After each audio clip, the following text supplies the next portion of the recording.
Everyone, good morning and welcome to our webinar.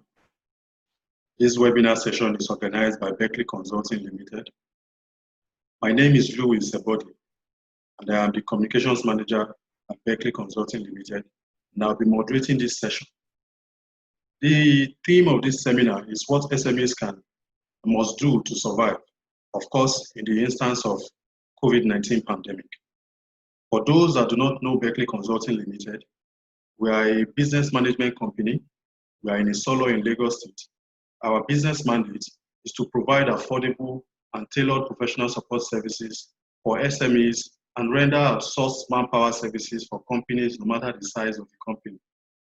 Our services include accounting, where we help small businesses or SMEs to keep their financial books for proper recording of financial activities. Task consultancy also is what we also do that. Human resource management, training, seminar, and outsourced labor management. So if you need any of our services, you can contact us using the contact details displayed on the screen currently. You can contact us using any of the medium displayed on your screen. That is via our office phone number, email address, and social media handles.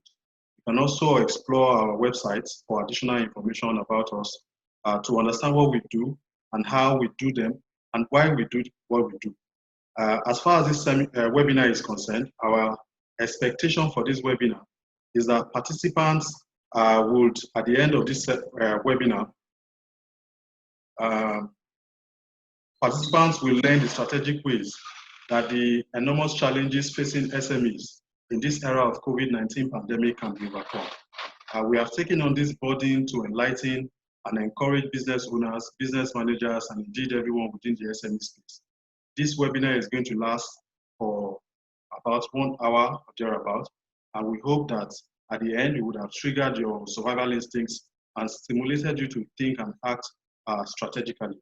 I would like to introduce the speaker of this webinar to us. His name is Mr. Joshua Ogwimi.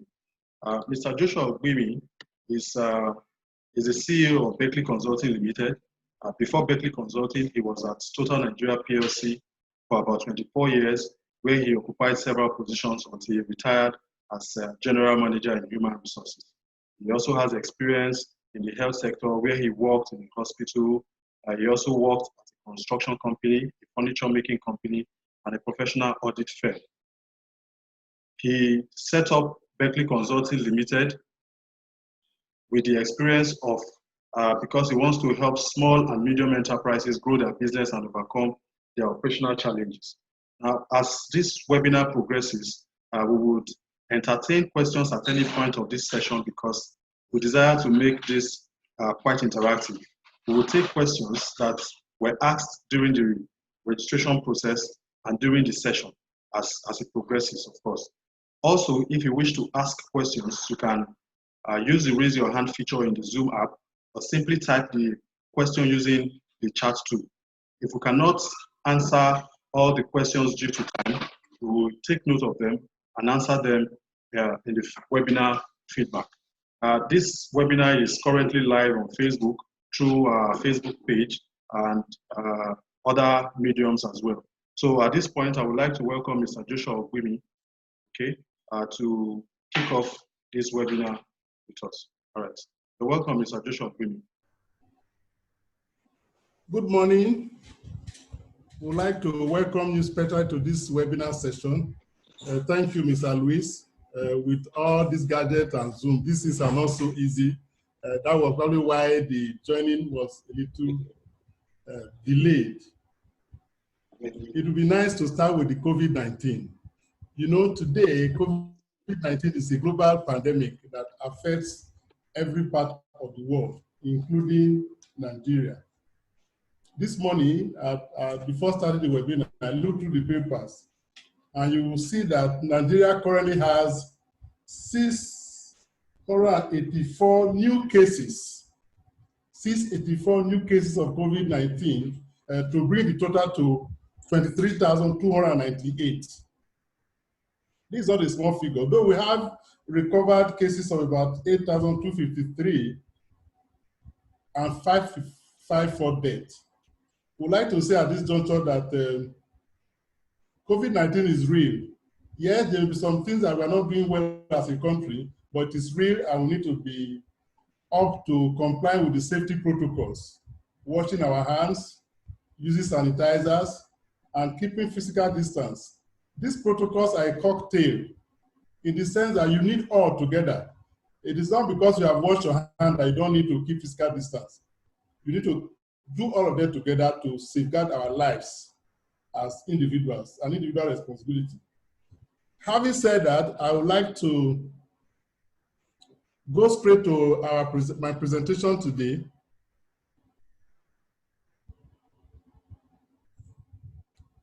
And then express some of our thoughts on what we think we should be doing, especially as it concerns small businesses. You know, the whole world, including Nigeria, is facing a new, because when things are done the way they are, people feel the impact differently. You know, some will be able to manipulate themselves, some will be able to take care of their situation, others may not be able to do it.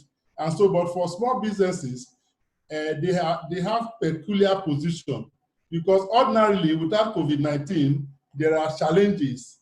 You know, there are challenges that they have to go through. But with COVID-19, these challenges are even increased. They are even increased. So, which is why we are focusing on small business, which is also our priority. It's a major area. We have a passion for helping small businesses to grow. So what is the first thing that we propose?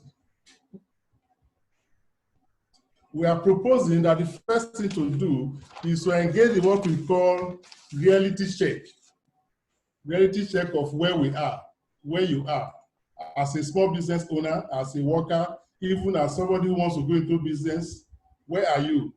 I know when you say reality check, it means that you are sincerely looking at yourself, looking at your situations, looking at opportunities that may be available to you, and assessing your strength and where you are so that you can move forward. First point. Today, a lot of people cannot pay their bills. Bills for basic necessities are difficult to pay. You know, we have government palliatives that are given to the public, but it is more political than economic. Sometimes those who used to have the palliatives do not have them. A lot of people cannot pay bills for basic needs. They can't feed properly, they can't pay rent, they can't buy so many things that they would love to buy. We also say we have lots of customers, business, there's no movement, there's no free movement, there's curfew, and that means customers cannot move, cannot come around as it would be. And that if you are a salary earner, the tendency is that your salary is not being fully paid now. Apart from government agencies and multinationals, a lot of companies, small businesses, small enterprises are not able to pay salaries conveniently. Some have resorted to half salary, some no salary at all. Some ask workers to go on leave without pay for 2 or 3 months. But that is the reality. That's where we are. And if you are an employer of labor, you will likely be facing this situation. Or if you're an employee, you're probably on half salary or no salary. That is the reality. Another reality to look at is that the current business that you are in may not be sustained. May not be sustained because of the pandemic, because of the situation that we now have, because things have changed. The environment has changed. So if your business has not changed, the tendency is that you cannot go forward with it. That is where we are. Now, having looked at this reality, you need a mindset change for breakthrough thinking. You can decide that things are so tough and that you have nothing to do and do nothing really. It will be your choice. But you can also decide that even in this difficult situation, there is an opportunity waiting for you to tap. Several opportunities are available outside, waiting for those who are prepared for them. But you need to have a mindset change that you can break through the challenges that we are currently facing. You need that mindset change so that you can have the willpower to think through new options that will become available because of the changed situation. I'll quickly go ahead to look at changing and shifting needs. Changing and shifting needs. You notice that because of the priorities that we now have as a result of the pandemic, the demand for product will be affected, will be altered. No doubt about that. Perhaps the business you are in before, you use cutleries. You know, you are in the restaurant business, and suddenly you notice that because there's no movement, there's curfew and all that, your restaurant business cannot move forward again. People cannot come to eat at the restaurant. You can only do takeaway. And doing takeaway may not be enough to pay your bills. It's a challenge. But do you have skill for something else? Can you do a maintenance job, for instance? Is it possible? What are the priorities of people now? Which are the essential services that are even allowed, even with challenges and with difficulties? Which sectors of the economy can make money now? Can your product be around those sectors that are able to make money at this time? For instance, there are some sectors that are allowed to work. The food business is part of it. You may not be selling food, but if you are serving those who are selling food, you are also in that sector. Sometimes it's a shame to determine which sector that you want to be in. Now, you need to sit down and identify what are people now looking for. Are they still looking for your product? If they're not looking for your product again, then you need to find out what products are they looking for. Are they looking for data? Because people have to do a lot of online business, because you have to attend webinar. Is that what people are looking for now? Are people looking for how to get food at home, since they cannot go to market every day? Are people looking for how to store food at home? No, the pandemic has really thrown up a lot of issues that need to be looked at, which we're not looking at before. Very important. Now, as you identify new priorities, you may need new knowledge and new tools. New knowledge and new tools. So sitting down at home actually helps you to acquire this new knowledge. So if you're at home, you are not going to work every day as some do, maybe 1 week on, 1 week off, or 2 days on, 2 days off. The period you are at home, what do you do with the time? That is the time to study. That is the time to learn. That is the time to carry out research on what the new priorities of customers are and how you can meet those needs. Having said that, I will quickly add that you need to examine your own self. You do a personal SWOT analysis of your strengths and weaknesses. In what area are you good? What can you do? You know, you cannot do everything. In what area do you have passion? What are you taught out for? What skills do you have? What knowledge do you have? What experience do you have? Because you need all this to assess your strengths and weaknesses. If you have somebody who does not like reading, for instance, you may not be thinking about how to do blogging business, how to be a writer, because that's not your field. But by the time you assess your strengths and weaknesses, you're able to discover or identify the new areas that you need to go into and you to exploit them. Once that is done, the next step to do is how do you adapt to these changing and shifting needs? How do you adapt to them? Can you satisfy them with your current resources, your current design, current plan, current strategy? What does it take to adapt? What does it take to change yourself, change your resources, change your achievements? What does it take? You need to do that. And once you have done that, then you are on the right path.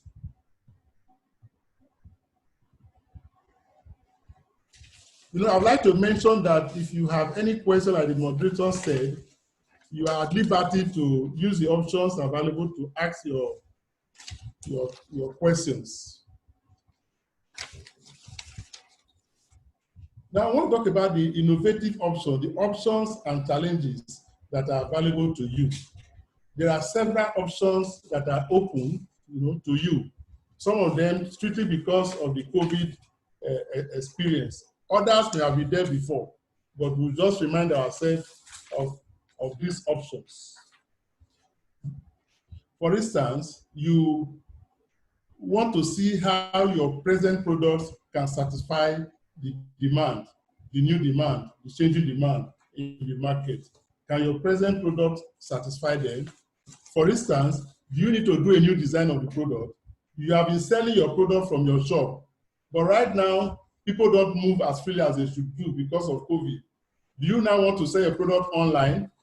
If you want to go online, of course, there are things to do. There are things to learn so that you can move your products online. You also need new products with current human and material resources. The resources you have in your business now, would they be able to also give you some new products? For instance, with the COVID, I know of 2 small enterprises that produce liquid soap. They've been known with liquid soap for some years, but as soon as COVID came, they started producing hand sanitizers,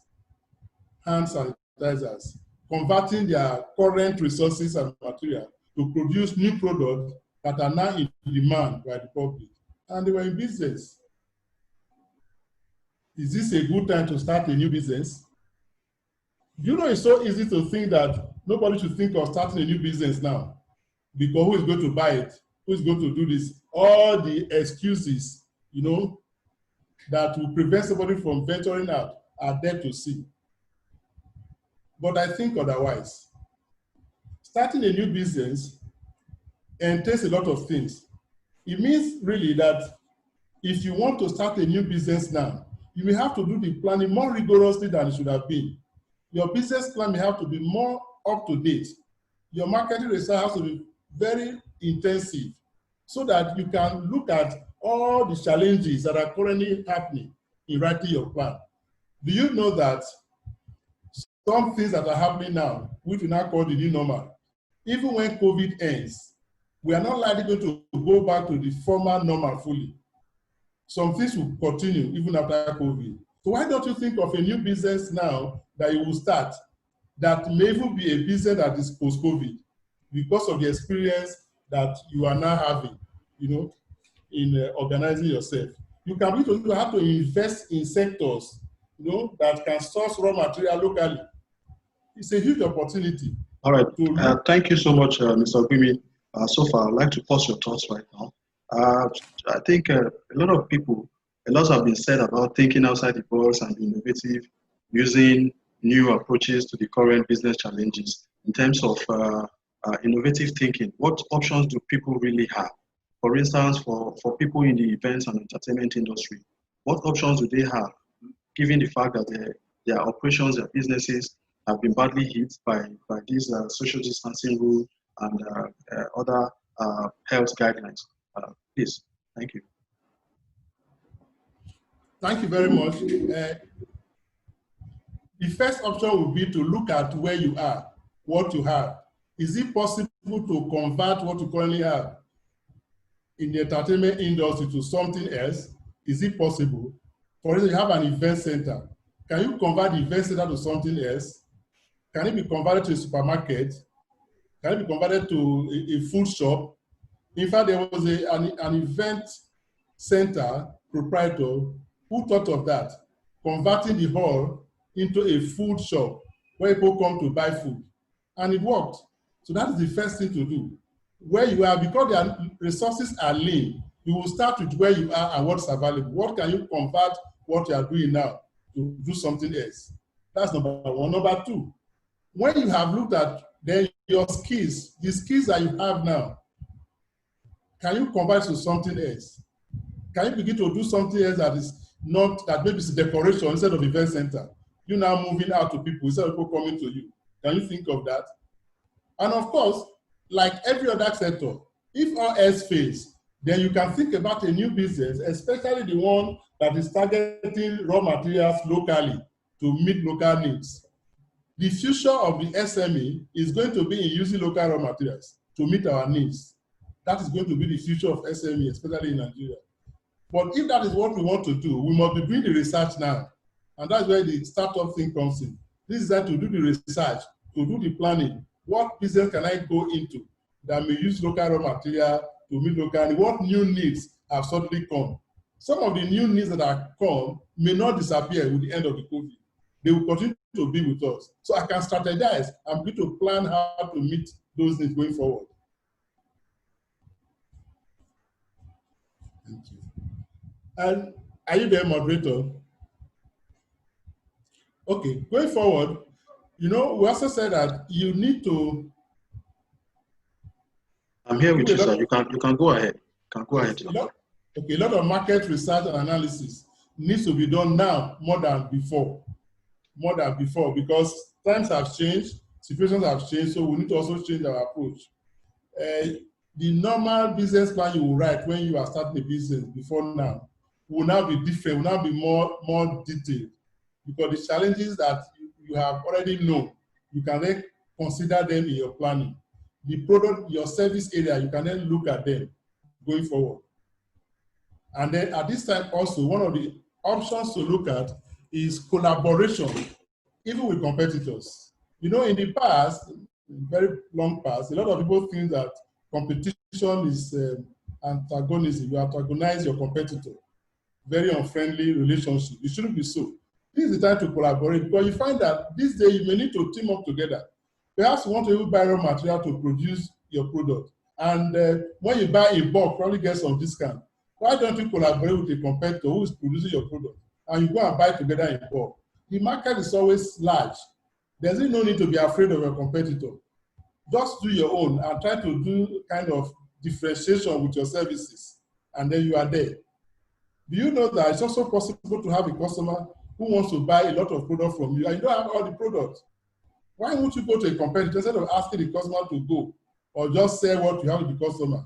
Do you know the customer will be happy if you help him or her source the additional product from your competitor and then you deliver to the customer? He'll be happy.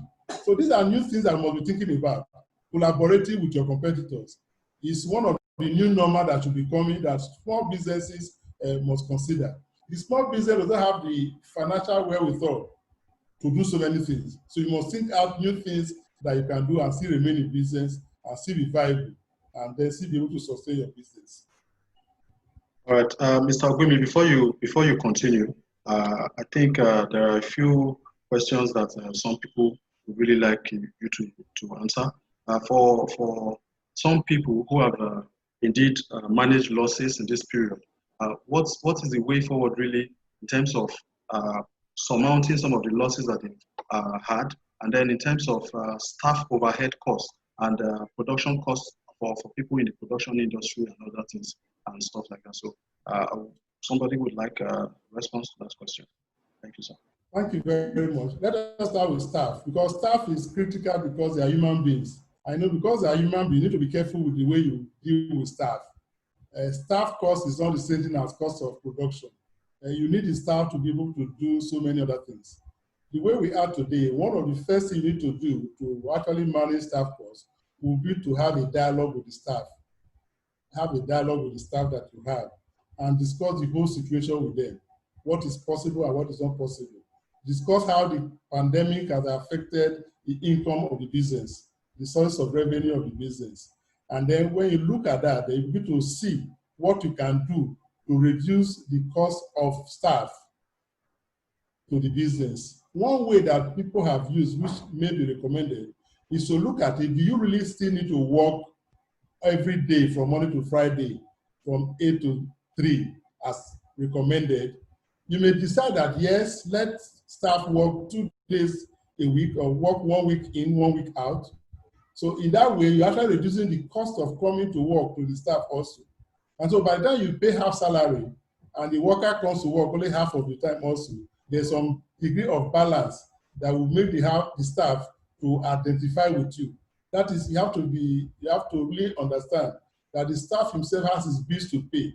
He needs to come to work. Transport fare has gone up and all that. Yes, cost of fuel has gone down, but the cost of maintenance of car has not gone down. So you must consider the interest of the staff and organize your business in such a way that while you cannot pay full salary, like I said earlier, you can also reduce the cost of the staff. In that way, you reduce staff costs and the staff is still happy and willing to work for you. Now, as for production cost, you'll be happy if your production is still relevant. You'll be happy if you are still able to sell your product. If you're able to sell your product, then the issue of production cost will not be too serious. It will mean that you are still getting money. But the real issue is that a lot of people don't even have to produce because there's no demand, there's no market. And then you already have the machines, you already have some other things that are already there. So what do you do with those things? First of all, can you convert your production facilities to produce something else that is in demand because of the pandemic?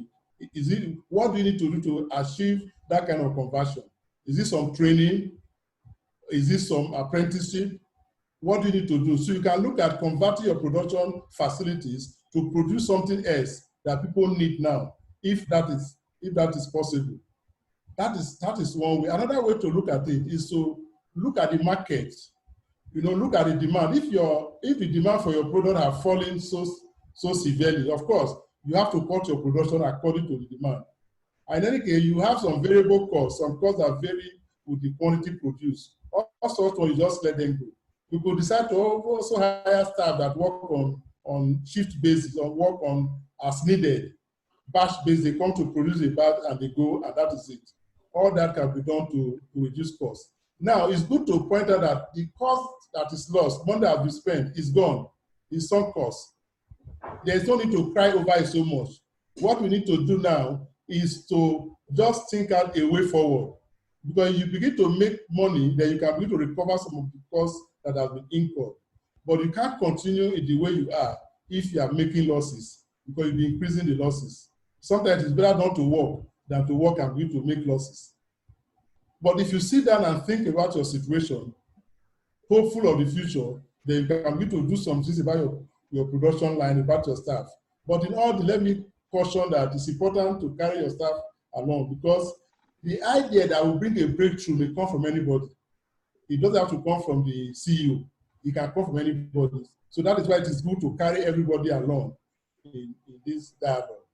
And talking about managing costs and staff expectations, you need to let staff know what to expect. They should not be taken by surprise.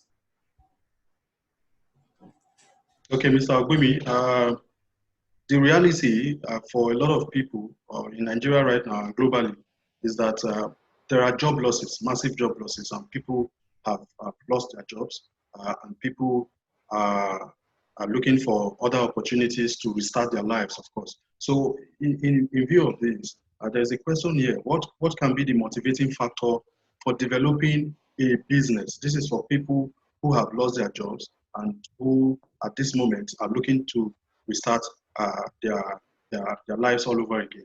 And for that aside, I would like to also mention that we can keep our questions coming. Okay, we will still go ahead and take your questions. If you have questions, you can use the raise your hand feature in the Zoom app, or simply type your questions using the chat tool. Although at the end of the session with Mr. Ogwumi, we'll have an open floor for questioning, and then he would have to answer all that. But because we want to make this quite as interactive as possible, we want to encourage people to ask questions, given what he has said, or what he's saying, or what he's dealing with at the moment. All right, so Mr. Ogwumi, you can go ahead and answer that question. Okay, thank you very much. Yes, it is true that many people have lost their jobs, either permanently or temporarily. Because if you are even working and salary is not paid, it's as good as you have lost your job too. So what will you do if you have lost your job? Will you sit down at home and just be crying every day that I've lost my job and blame the pandemic and blame the government? If this government is not useless now, I will be where I am. If this government can do like the US government did, giving good money to their citizens, it will be better. Is that what you are going to do? Do you know you can decide to do that, but that doesn't help matters. If you have lost your job, in my opinion, it's actually the motivation to think outside the box, to think of something to do. Now that I have no job, so what will I do? Now, what do I have? What experience do I have? What knowledge do I have? What passion do I have?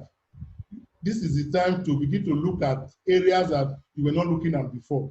Do you know that if you are a lady, for instance, and you have lost your job, and while you are trying to look for a new job, you could decide to learn how to fix women's hair, which can become additional stream of income even when you go back to work.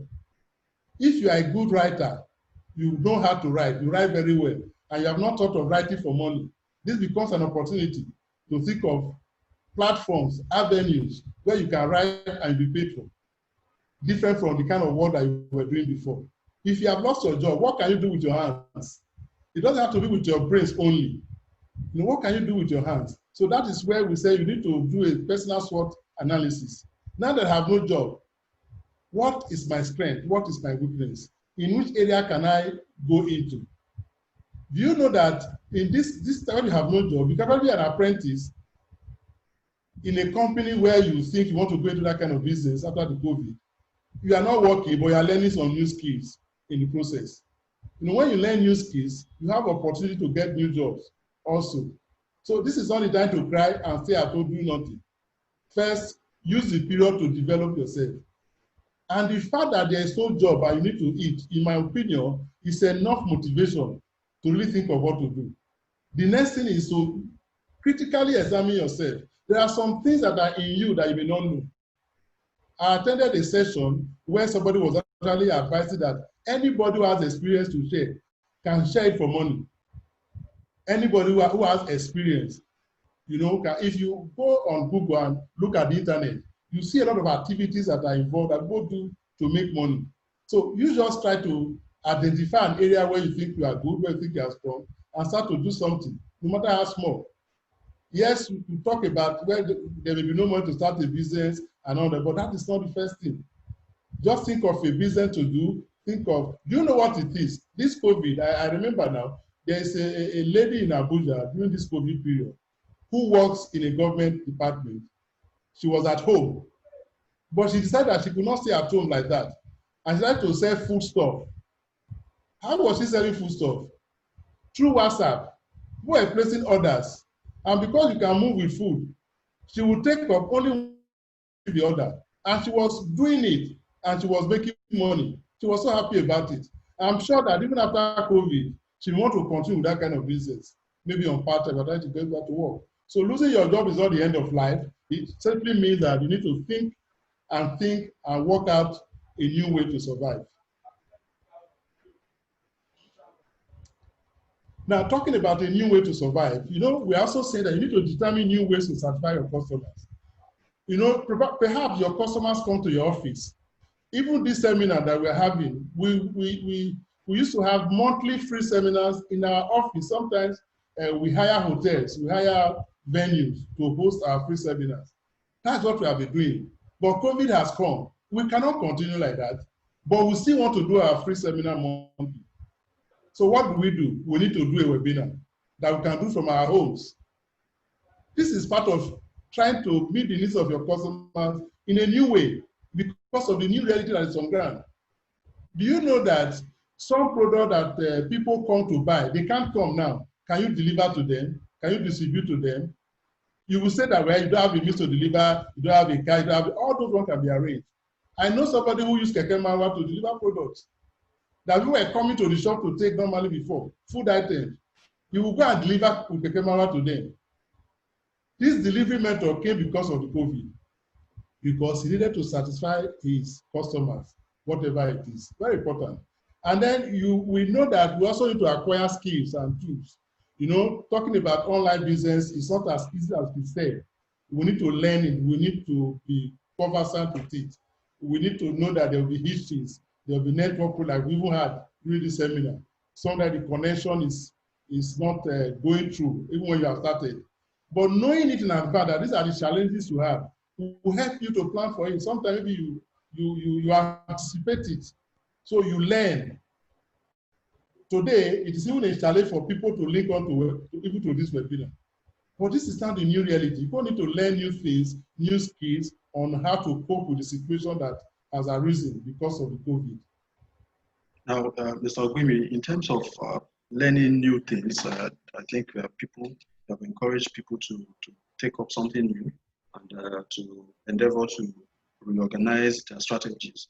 Now, for people who want to take up something new, or people who want to be regarded as startups, what are the most important considerations that you think they should have while they are undertaking this plan? for their business. Thank you very much. The most important consideration for a startup is the market for the product. The market for the product. I've said market, I've said product. So then you're going to looking at the product and looking at the market. And the thing to do for an entrepreneur is to look at the market and then get a product to fit into the market. Most important, if you get a market, if you can get the market that will fit into the product, then you are on to starting a new business. Then you can put other things to support it. Now, knowing the market is not as easy as I'm saying it. It requires some effort. You need to do some research. You need to ask some questions. And in fact, if you can produce on a small scale, you can produce on a small scale and actually test the market with it. Who will your customers be? Are they willing and able to pay? Where will you find them? What is their age bracket, their demography? Are they old people? Are they new people? In which area will you find them? What platform will you use to reach out to them? These are issues you must look at. And looking at the product, looking at the market, you are looking at the needs, you are looking at the challenges, you are looking at the problems of people in society. Now, with this COVID with us, people's needs are changing. A lot of people may not have bought maybe clothes for themselves, maybe apart from children, in the last 3 or 4 months. Is it the time you want to go into selling adult clothes in the market? Then you may not be serious. But do you want to go into an industry that is a necessity, so to say, an industry that you know they're going to be in business? A company in the oil sector, small company that supplies diesel, surprisingly, had a very high turnover during this period of COVID. You'll be wondering how and why. This company supplies telecom companies. And because the business of telecom companies increased significantly during this period, they had to run their generators more, and so they needed more diesel, more product, and this company was making money. So you can see that you need to think wide. Sometimes you will not be working with the company directly, but you are servicing those who are working with those companies directly. So in thinking about what to do as a startup, there are various options that are valuable. You can do a linkage with company, even big company, and begin to supply some raw materials, some small parts that they need in their own main production. In that way, you can be in business. But this is the time for a startup, somebody who is startup-minded, to work out how to set up a business. This is the best time. The challenges really make it easier to look at it and then do the research, do all the marketing, look at all the products, but of course, do and write a proper business plan.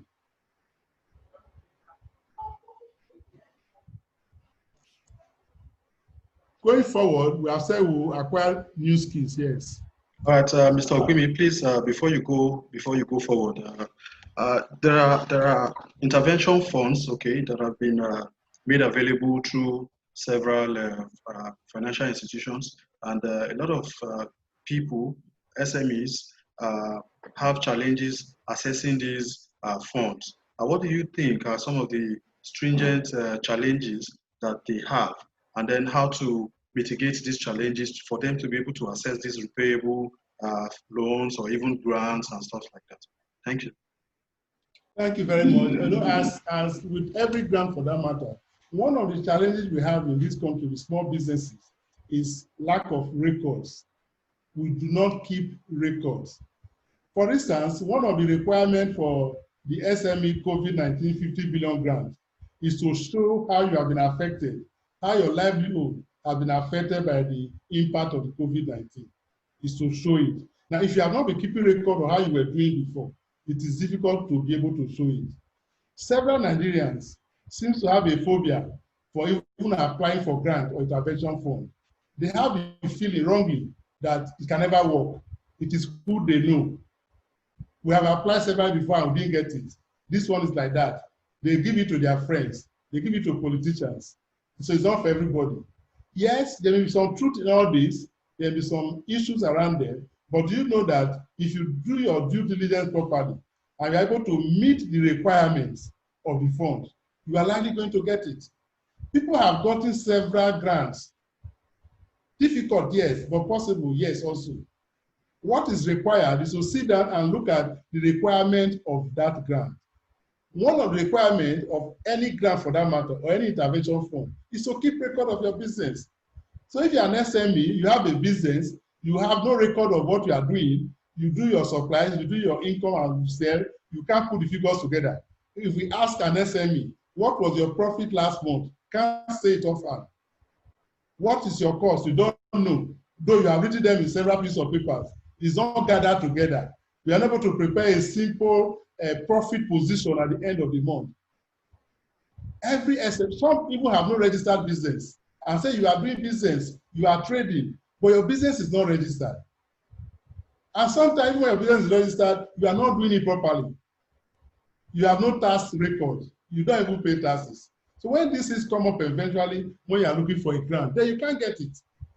So a lot of the issues, I think, is for small business owners to look inward and prepare themselves in such a way that when grant opportunities come, they are able to meet the requirement. There are several companies that don't do what they ought to do. If they just do what they ought to do, then they will to meet the requirement. Happily, I can tell you that in Berkeley, really, we assist companies to do some of these things. To prepare your business in such a way that when you have opportunities, you can cash on those opportunities.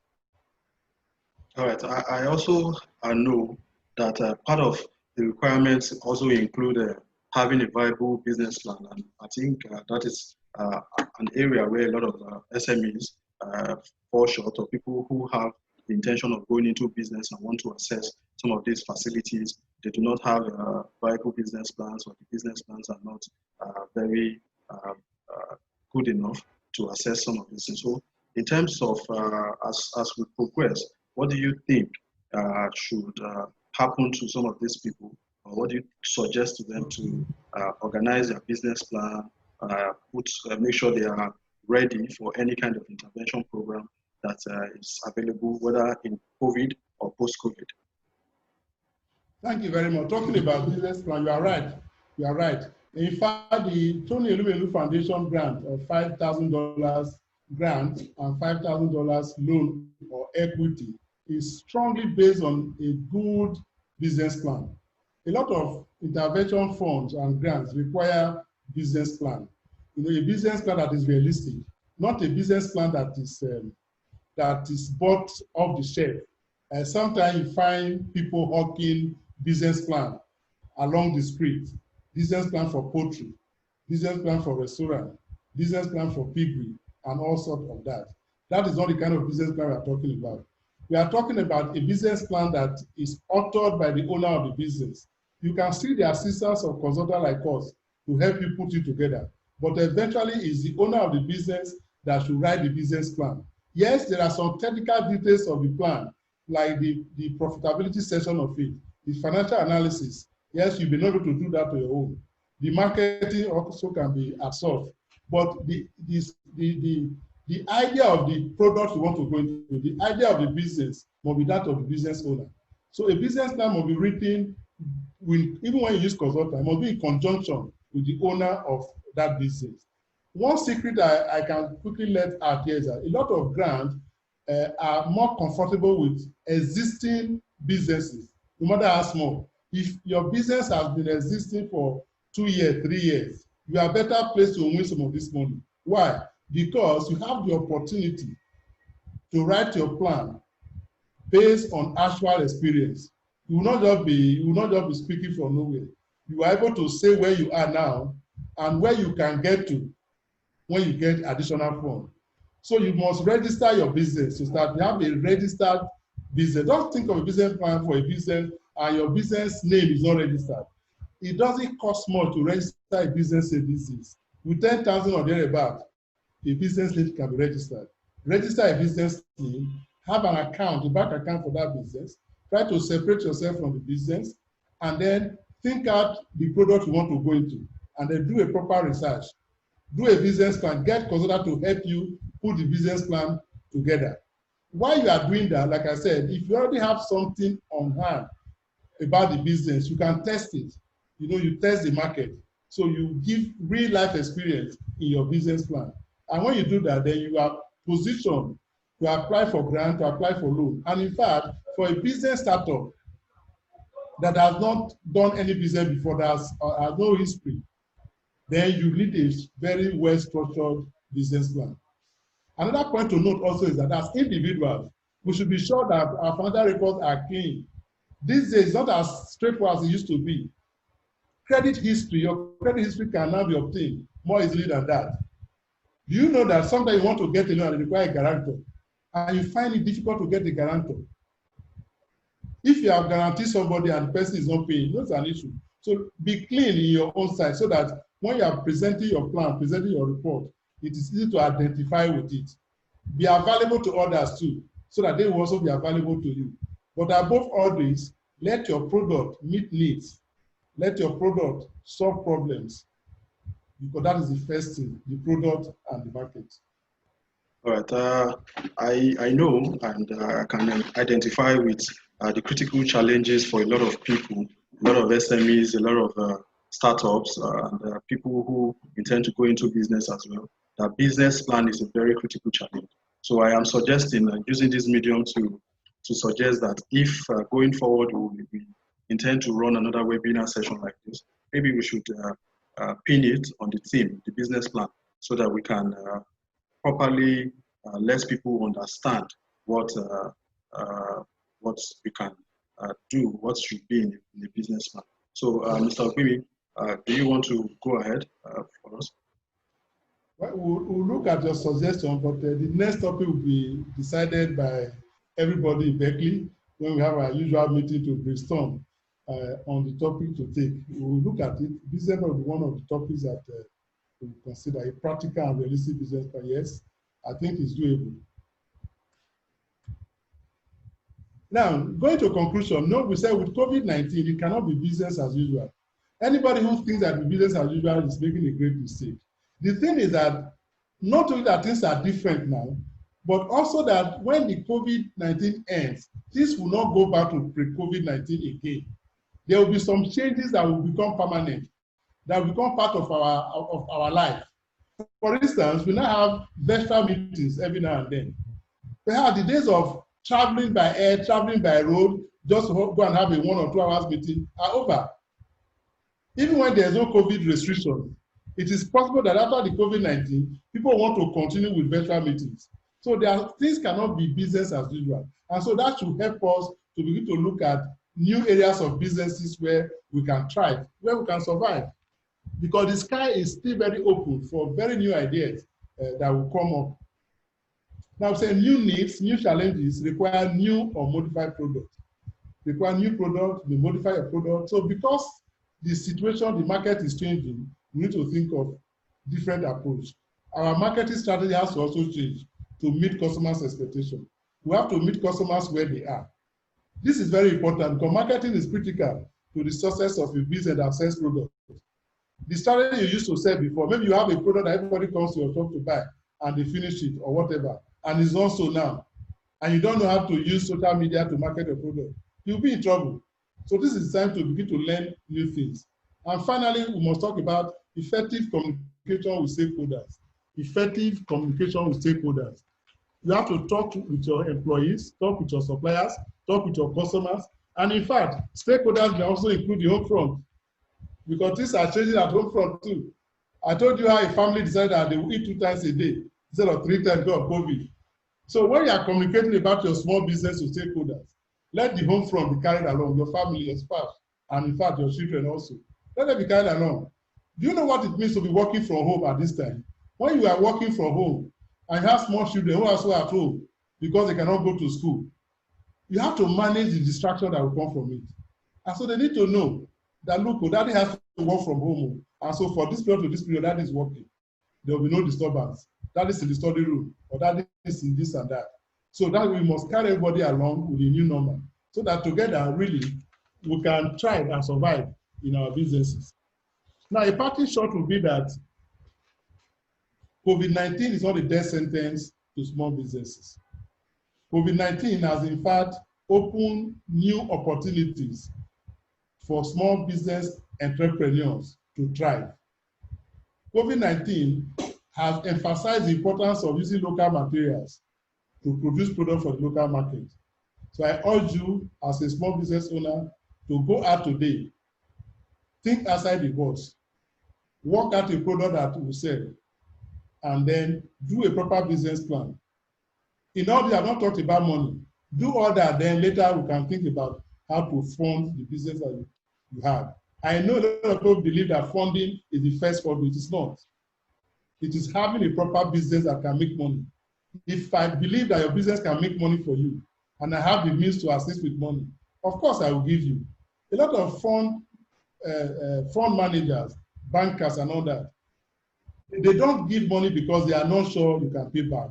And so you need a business that can convince them that with this plan and with your personality, not just the business plan alone, it's a cocktail of ideas that give rise to a good business. Business is just one of them. Who are you? What do you know about the product? What is your personality, your character? By the time you put all this together, you may even find help to fund new businesses, even at this COVID period. Thank you for being there. We'll entertain questions now, if any. Okay, thank you so much, Mr. Ogwimi, for the amount of time you have spent with us, dissecting several subjects, several aspects of business challenges, and especially in this instance of COVID-19. We would entertain questions now. So if you have questions from participants, if you have questions, you can raise your hand, be identified, and then if you have, or you can as well use the chat box tool in the app, so it would allow you to talk. So I have a question from one of the participants, so I will allow you to talk. So Mrs. Becky, you can go ahead and ask your question. Please unmute your mic.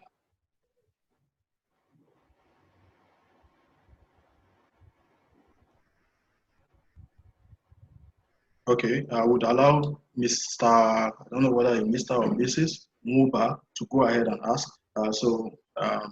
Muba, you can unmute your mic to ask your question, okay? Hello, good morning. Can you hear me? Yeah, we can hear you clearly. Good morning. Okay, thank you, sir. That's very powerful, though I came very late. I've always been seriously encouraged through the information you pass across in any of your training. But I want to ask, because I came late, I saw the last parts of it. It's my fault. Are you going to send a transcript or something that we can look at later? For some of us that came late, is there some kind of transcript or some kind of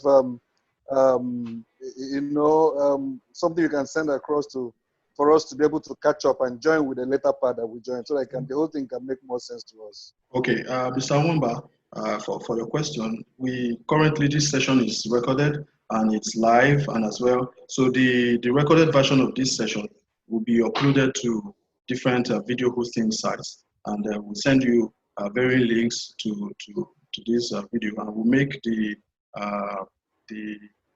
slides that Mr. Ogwimi had shared with us available to you, as well as other participants who have partook in this session with us today. Thank you so much. Thank you very much, sir. Okay, I quite appreciate it. All right, you're welcome, sir. Okay, is there any other question? Mrs. Becky still raising her hand, so I will allow you to unmute your mic to ask your question.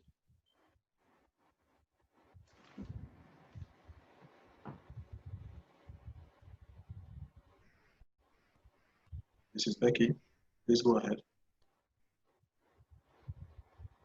Okay, so in the absence of that, we also have Green Loretta, a question for the panelists. She put in her now, talking about marketing strategy for hotels in this time where there's government policies restraining people from leaving their homes. How do we get customers to patronize? Mr. Ogwimi. Okay, thank you. Thank you very much. You know, like we said during the presentation, if you are in the hotel business, the hotel business is similar to the entertainment industry.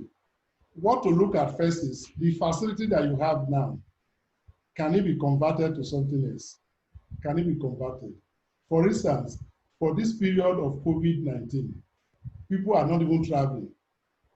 Air transportation is still banned in Nigeria. And so it means that there is likely not going to be patronage of hotels. So what do you do in the circumstance? Can you convert your facilities now to something else? That would be an area to look at.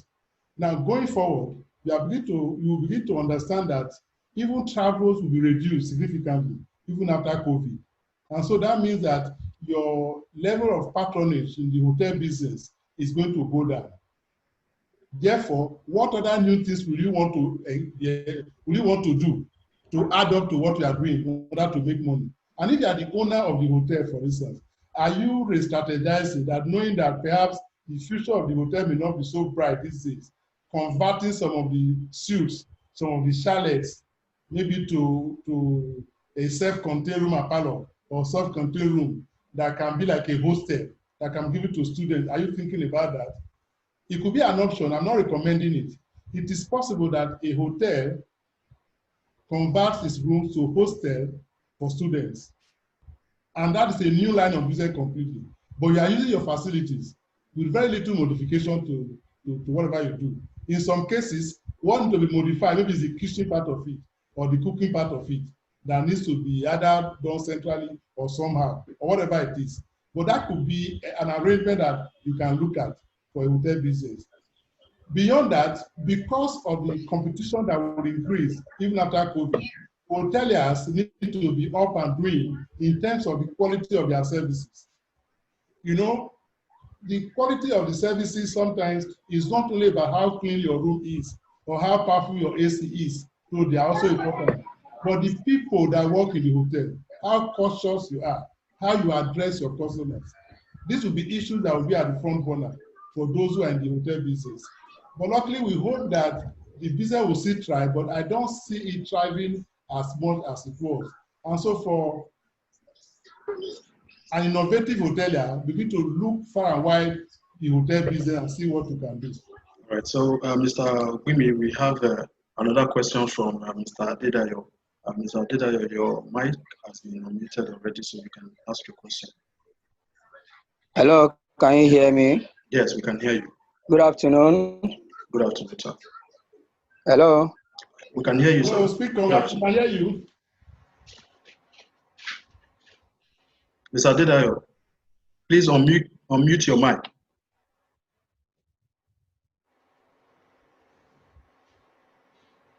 And we want to appreciate you one more time for the dexterity that you have pushed in sharing with us this afternoon on businesses, why our SME must survive after COVID-19.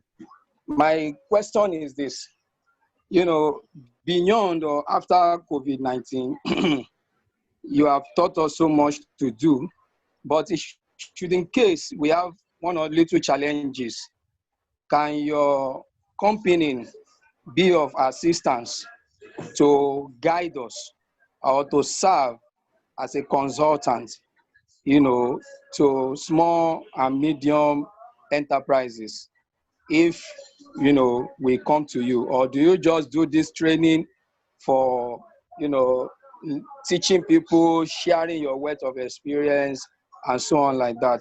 I would like you to shed more light. And I know if others are listening, I know of one or two SMEs which perhaps maybe your companies have helped in writing business plan and also, you know, being granting loans and facilities. Please do shed more light on this and how you can be of help if we really need your assistance. Thank you very much. All right, thank you, Mr. Adedayo. That's a very good question. As a matter of fact, Berkeley Consulting is set up to actually provide professional support services for SMEs. We have a passion for small businesses, and what we are doing now is because of that passion. Now, to answer your question directly, we are available to assist both startups and existing businesses. We are available to write business plan for them, like you already mentioned. We have written business plan for some small businesses that actually got loan for finance houses here and there. But one thing we also like to say here is that we are a one-stop shop for SMEs, for small businesses. So when you come to our office, you can ask so many questions. It can be finance, it can be tax, it can even be marketing, it can be human resources. We are set up to provide these services, you know, for any small business. Our interest is to promote the development and progress of small businesses in Nigeria. And with COVID, we know now that if we encourage them to go into businesses, especially businesses that will make use of local raw materials, the economy will even be better for it. Yes, we do business plan for people who do that. And our fees for business plan will be pocket friendly. I can assure you of that for the person who asked that question. All right. I don't know if there are other questions from what we see. No hands are raised and no questions in the chat box. So I think this concludes this session. So I must thank you, Mr. Ogbimi, for sharing your thoughts. And I equally believe our participants appreciate you for passing this indelible wealth of experience. I think the participants are encouraged to start something or reorganize your strategies. As a matter of fact, at Berkeley Consulting, we have testimonies of people and business entities that we have supported and worked with on their business plans, and they have actually benefited from loans from CBN, the Bank of Industry, UWIN, and a couple of grant opportunities. So our services at Berkeley Consulting include accounting, where we support SMEs to keep their financial records for proper recording of their financial activities. We also engage in tax consultancy services. We engage in human resource management, training, seminars, and outsourced labor management. So if you need any of our services, you can contact us through any of the mediums. Like you can go to our websites, you can see our contacts there on our websites. You can access our social media handles on Facebook, on Instagram, on Twitter. We are all over the place trying to respond to some of the questions that people have. So that is all about what I can give right now concerning Berkeley. So at this point, I think we have now come to the end of the webinar. On behalf of everyone at Berkeley Consulting, I would like to offer our appreciation for being part of this session. I trust that we indeed encouraged to take strategic actions that guarantee we not just have our heads above water, but we are swimming forward despite the tempest tides. I hope that you are part of us again when next we organize subsequent webinars, but also as you go ahead thinking and strategizing your business or focusing